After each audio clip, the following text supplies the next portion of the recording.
दोस्तों आज अपन प्रीपोजिशन के बारे में चर्चा करेंगे, लेकिन वीडियो को अंत तक जरूर देखना और सब्सक्राइब करना ना। अब प्रीपोजिशन के बारे में अपन चर्चा करेंगे आज। प्रीपोजिशन में प्रीपोजिशन यानी प्री और पोजीशन।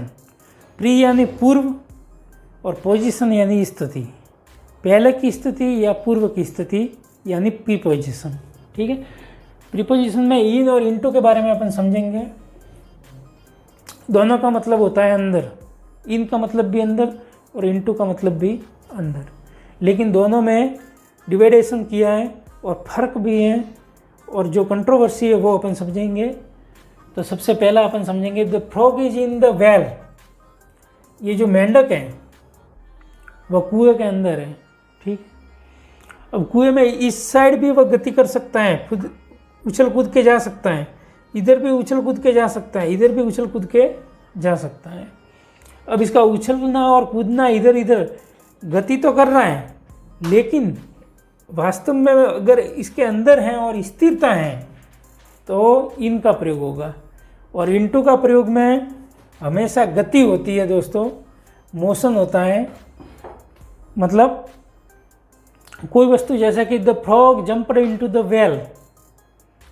अब जैसा कि मेंढक है वह जंप कर रहा है अंदर, कुएं के अंदर की तरफ, तो the frog jumped into the well मतलब गति कर रहा है, तो इनटू का प्रयोग होगा। ठीक है, अब दूसरा एग्जांपल समझते हैं।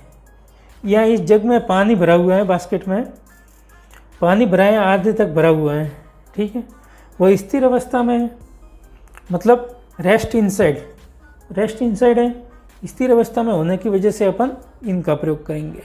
और यहाँ पानी उड़ेला जा रहा है, इसके अंदर डाला जा रहा है, तो यहाँ पर गति हो रही है। देखो यहाँ से यहाँ तक गति हो रही है, मतलब मोशन है, तो यहाँ इनटू का प्रयोग करेंगे।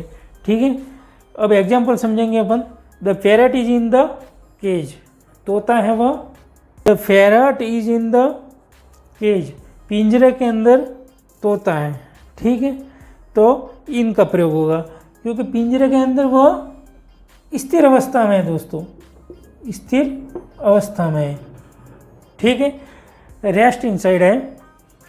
अब a bird is sitting in the tree. अब देखो इसका अनुवाद आप समझो। एक पक्षी पेड़ के अंदर बैठ रहा है। वास्तव में वस्तु स्थिति ये जानते हैं अपन कि इसमें दिया हुआ ये है कि एक पक्षी है वो पेड़ के ऊपर बैठता है। ठीक है, लेकिन ऑन का प्रयोग नहीं होगा, इसके अंदर इन का प्रयोग होगा। क्यों इनका प्रयोग होगा? A bird is sitting in the tree, मतलब यहाँ ऑन का प्रयोग नहीं होगा, इन का प्रयोग होगा। और तीसरा एग्जाम्पल है आई live at Pithapura in Sirohi. मैं सिरोही में पीथापुरा में रहता हूँ। अब यहाँ ये भी प्रयोग किया जा सकता है कि I live at Sirohi in Rajasthan, लेकिन ये नहीं आ सकता कि I live in Pithapura. I live at Pithapura in Sirohi. Sirohi में पीथापुरा में मैं रहता हूँ। मतलब दोस्तों एक ट्रिक बता रहा हूँ आपको मैं कि एट और इन का प्रयोग कैसे होगा। ठीक है, ये जैसे कि पुरोहितवास है पीथापुरा में और ये पीथापुरा है। ठीक है दोस्तों, तो आई लिव एट पीथापुरा नहीं आएगा, I live at Purohitwas in Pithapura. Okay दोस्तों, समझ गए होंगे आप। ये पुरोहितवास है और ये पीथापुरा है, तो आई live at Purohitwas in Pithapura. जैसे दोस्तों कोई एक व्यक्ति है और वह कमरे में प्रवेश करता है। प्रवेश अगर कमरे में करता है तो इनटू का प्रयोग होगा, लेकिन दोस्तों अगर वो वहाँ पर बैठा हुआ है या गति करता है कमरे के अंदर तो इन का प्रयोग होगा। वही स्थिति है मेंढक वाली कि इनटू का प्रयोग जब कमरे में प्रवेश करेगा तब होगा, लेकिन कमरे में आने के बाद में इनका ही प्रयोग होगा, वो बैठा रहे या गति करे। तो यहाँ पर एग्जाम्पल खत्म होता है इन या इनटू का। तो दूसरा पॉइंट है अपना ऑन या अपॉन। ऑन यानी ऊपर और अपॉन यानी भी ऊपर, लेकिन दोनों में फर्क क्या है, कितनी कंट्रोवर्सी है वो अपन समझेंगे। तो सबसे पहला ऑन लेंगे और उसके बाद में ऑन और अपॉन में दोनों में मतलब परिभाषा है वह है ऊपर। ठीक है, ऑन भी ऊपर है और अपॉन भी ऊपर है। अब दोनों को अपन डिवाइडेड करके समझेंगे। पहला पार्ट ऑन समझेंगे, दूसरा पार्ट अपॉन समझेंगे। ऑन में क्या समझना है, ये बिल्ली है, ये टेबल के किसी सतह पर ऊपर है, ठीक है, किसी सतह पर स्थिर अवस्था में है ये। अगर स्थिर अवस्था तब तो ऑन का प्रयोग होगा। और the cat upon the table, cat अगर बिल्ली टेबल के ऊपर आ रही है यानी कि गति करने वाली है, गति बताने वाली क्रिया के साथ में हमेशा अपॉन का प्रयोग होगा। बस इतना, इसमें एग्जाम्पल में ज्यादा कुछ समझने का नहीं है। इसमें गति है, इसमें स्थिर अवस्था है, ठीक है ना। तो स्थिर अवस्था में क्या है, the cat is on the table, और अपॉन में गति बताने वाली क्रिया के साथ में क्या है, गति बताने वाली यानी कि जंप कर रही है, इधर आ रही है, तो अपॉन का प्रयोग होगा। बस ये समझना है। तीसरा पॉइंट समझेंगे, तो एक्रॉस और एलोंग। पहले एक्रॉस को पढ़ेंगे, फिर बाद में एलोंग को। ये दोनों प्रीपोजिशन में लेते हैं अपन, और दोनों प्रीपोजिशन ही है। एक्रॉस का मतलब होता है आर पार, आर पार होता है। अब जैसे कि ये रोड है, ठीक है दोस्तों, ये रोड है। अब रोड के क्रॉसिंग में, अब रोड के क्रॉसिंग में कोई बात हो रही है स्पष्ट, तो समझ लीजिए कि एक्रॉस का प्रयोग होगा। जैसा कि the man is going across the road, आदमी है वो रोड के एक्रॉस जा रहा है, क्रॉसिंग कर रहा है, तो एक्रॉस का प्रयोग होगा। They went across the road using the zebra crossing, जब जेब्रा क्रॉसिंग कर रहा था तो वह उन्होंने अक्रॉस द रोड, रोड के एक्रॉस वे गए थे, ठीक है ना। तो ये दोनों एग्जाम्पल है, एक्रॉस में आएंगे। एक्रॉस का मतलब है क्रॉस करना, क्रॉसिंग करना, आर या पार करना, ठीक। पढ़ेंगे एलोंग। उसके बाद एलोंग में यहाँ पर पेड़ हैं 1 2 3 और 4, और ये है रोड, ठीक है दोस्तों। एलोंग का मतलब होता है साथ साथ या किनारे किनारे। अब देखते हैं, समझते हैं अपन। The trees standing along the road, जो पेड़ खड़े हैं यहाँ पर, वो स्टैंडिंग मतलब खड़े हैं पेड़, वो रोड के साथ साथ किनारे किनारे खड़े हैं, बराबर। ये दोनों किनारे किनारे खड़े हैं, ये समझने वाली बात है।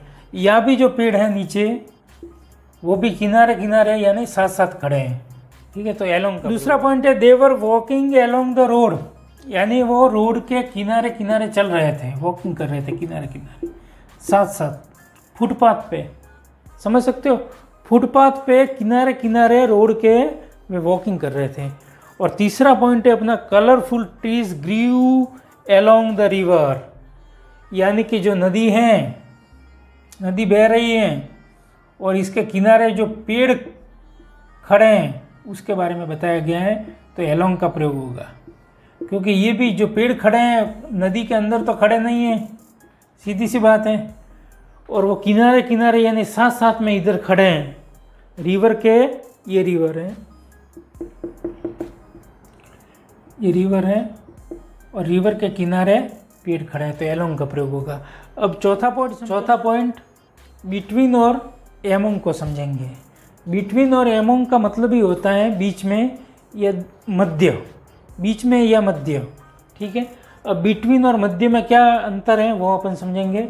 बिटवीन है वो दो वस्तुओं या बिंदुओं के बीच में बताता है, लेकिन एमोंग है वो बहुत सारी वस्तुओं के बीच में बताता है। अब कैसे समझेंगे इसको। ही इज सिटिंग बिटवीन विदित एंड विवेक, वह विदित और विवेक के बीच में बैठ रहा है। बिटवीन, तो बिटवीन का प्रयोग होगा। बिटवीन का प्रयोग क्यों होगा कि दो वस्तुओं या दो व्यक्तियों या दो बिंदुओं के बीच में बैठा हुआ है, ठीक है, यानी दो व्यक्तियों, दो लड़कों के बीच में बिटवीन का प्रयोग होगा। लेकिन एमोंग का प्रयोग, my car is parked among the trees, यानी यहाँ पर कोई दो बिंदु या वस्तु या व्यक्ति नहीं है, यहाँ पर जो 4 पेड़ हैं उनके बीच में ये गाड़ी को पार्क किया गया है। तो समझ सकते हैं, my car is parked among the. On, over और एबव के बारे में चर्चा करेंगे, जो कि 5वां पॉइंट है अपना। ऑन ऊपर, ओवर यानी ऊपर, एबव यानी ऊपर, लेकिन तीनों में डिवाइडेशन किया गया है। और समझने वाली बात यह है कि ऊपर, ऑन भी ऊपर है, ओवर भी ऊपर है और एबव भी ऊपर है, लेकिन इसमें फ़र्क क्या है। तो देखिए, ये कोई वस्तु है, ये किसी तल पर स्पर्श कर रही है, स्पर्श करते हुए हैं तो समझ लीजिए ऑन का प्रयोग होगा। और अगर कोई वस्तु है और ठीक ऊपर नीचे स्पर्श नहीं कर रही है, नीचे या ऊपर स्पर्श नहीं कर रही है, स्पर्श नहीं कर रही है मतलब बीच में जगह है, तो सीधी सी बात है ओवर का प्रयोग होगा। और जहाँ ऊपर की वस्तु का नीचे की वस्तु से संपर्क ही ना हो, मतलब यहाँ पेड़ खड़े हैं और हेलीकॉप्टर यानी प्लेन है वह दूर से इस तरफ आ रहा है, मतलब जहाँ ऊपर की वस्तु का नीचे की वस्तु से संपर्क ही नहीं हो रहा है, तो एबोव का प्रयोग करेंगे। ठीक है, जैसे एग्जाम्पल अपन देखते हैं, the parrot is on the roof. Parrot है, तोता है, वह सतह पर यहाँ पर स्पर्श करते हुए है। ठीक है, और ओवर में ठीक ऊपर नीचे स्पर्श नहीं कर रही है। तो एग्जाम्पल देखते हैं, there is a fan over me.